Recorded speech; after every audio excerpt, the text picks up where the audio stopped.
നമസ്കാരം. 2025-ലെ IPL-ൽ മോശം ഫോം തുടരുമ്പോഴും ഭാവിയെക്കുറിച്ചുള്ള ഊഹാപോഹങ്ങൾ വർദ്ധിച്ചു വരുന്ന സാഹചര്യത്തിലും ഇന്ത്യൻ ക്യാപ്റ്റനും മുംബൈ ഇന്ത്യൻസ് ഓപ്പണറുമായ രോഹിത് ശർമ്മ ക്രിക്കറ്റിൽ നിന്ന് ഉടൻ വിരമിക്കാൻ പോകുന്നില്ലെന്ന് വ്യക്തമാക്കിക്കൊണ്ടുള്ള റിപ്പോർട്ടുകളാണ് പുറത്തുവരുന്നത്. ഇത് ചിലർക്ക് സന്തോഷവും എന്നാൽ ചിലർക്ക് ഒക്കെ തന്നെ ബുദ്ധിമുട്ടുകളുമാണ് പറയുന്നത്. ന്യൂസിലൻഡിനും ഓസ്ട്രേലിയയ്ക്കും എതിരായ ടെസ്റ്റ് പരമ്പര തോൽവികൾക്ക് ശേഷം ദേശീയ ടീമിൽ രോഹിത്തിന്റെ നായക സ്ഥാനവും ടീമിലെ സ്ഥാനവും എല്ലാം ഒരുപാട് ചോദ്യങ്ങൾക്ക് വിധേയരായിരുന്നു.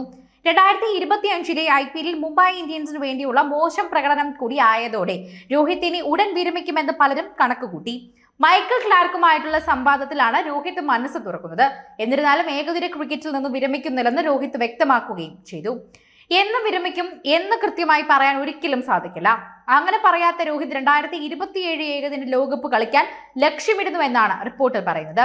2023-ൽ സ്വന്തം നാട്ടിൽ ട്രോഫി നഷ്ടമായതിന്റെ ദുഃഖത്തിന് ശേഷം ദക്ഷിണാഫ്രിക്കയിൽ നടക്കുന്ന ഏകദിന ലോകകപ്പിൽ വിജയത്തിലേക്ക് ടീമിനെ നയിച്ചുകൊണ്ട് ധോണിക്ക് ശേഷം 3 ICC ട്രോഫികൾ സമ്മാനിക്കുന്ന നായകനാകാനാണ് രോഹിത് ആഗ്രഹിക്കുന്നത്.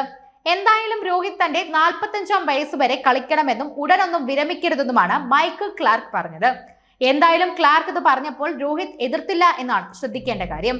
2027 ലോകകപ്പിൽ രോഹിത് കളിച്ചാൽ അദ്ദേഹത്തിന് അപ്പോൾ തന്നെ 41 വയസ്സായിരിക്കും പ്രായം. അതേസമയം ഇന്ത്യൻ പ്രീമിയർ ലീഗിന്റെ പുതിയ സീസണിൽ രോഹിത്തിന് വലിയ രീതിയിലുള്ള വിമർശനമാണ് മോശം പ്രകടനത്തിന് പിന്നാലെ കിട്ടുന്നത്. IPL 2025 മുതൽ മുംബൈ ഇന്ത്യൻസ് താരം രോഹിത് ശർമ്മ മോശം പ്രകടനമാണ് ഇതുവരെ കാഴ്ചവെച്ചത്. മുംബൈ ഓപ്പണർ ആയതുകൊണ്ട് തന്നെ രോഹിത് അധിക കളികളിൽ ഇത്തരത്തിൽ മോശം ഫോമിൽ തുടർന്നാൽ ടീമിന്റെ യാത്രയ്ക്ക് നല്ലതാകില്ല. രോഹിത്തിൽ നിന്നുമാണ് മുംബൈയും ആരാധകരും കരുതിയതെന്നാണ് അതിന്റെ പകുതി പോലും ഹിറ്റ്മാനിൽ നിന്ന് ഉണ്ടാകുന്നത്. 0, 8, 13, 17, 18 എന്നിങ്ങനെയാണ് ഈ സീസണിൽ നിന്നും രോഹിത് നേടിയ റൺസുകൾ. ഇപ്പോൾ താരത്തിന്റെ ബാറ്റിംഗ് ഓർഡറിൽ മാറ്റം വരുത്തുന്നതാണ് നല്ലതെന്നും ഇത് അഭിപ്രായപ്പെടുന്നുണ്ട്. രംഗത്തെത്തിയിരിക്കുന്നതാണ് ഇതിൽ പ്രധാനപ്പെട്ട ഈ അഭിപ്രായവും ഇന്ത്യയുടെ മുൻ വനിതാ ക്രിക്കറ്റ് ക്യാപ്റ്റനുമായ അഞ്ജു ചോപ്രയും. ചെന്നൈ സൂപ്പർ കിങ്സിനെതിരായിരുന്നു 2025 സീസണിൽ ഇന്ത്യൻ പ്രീമിയർ ലീഗിൽ മുംബൈ ഇന്ത്യൻസ് ആദ്യ മത്സരം നടന്നത്. അക്കൗണ്ട് തുറക്കാതെയാണ് ആ കളിയിൽ രോഹിത് ശർമ്മ പുറത്തായത്.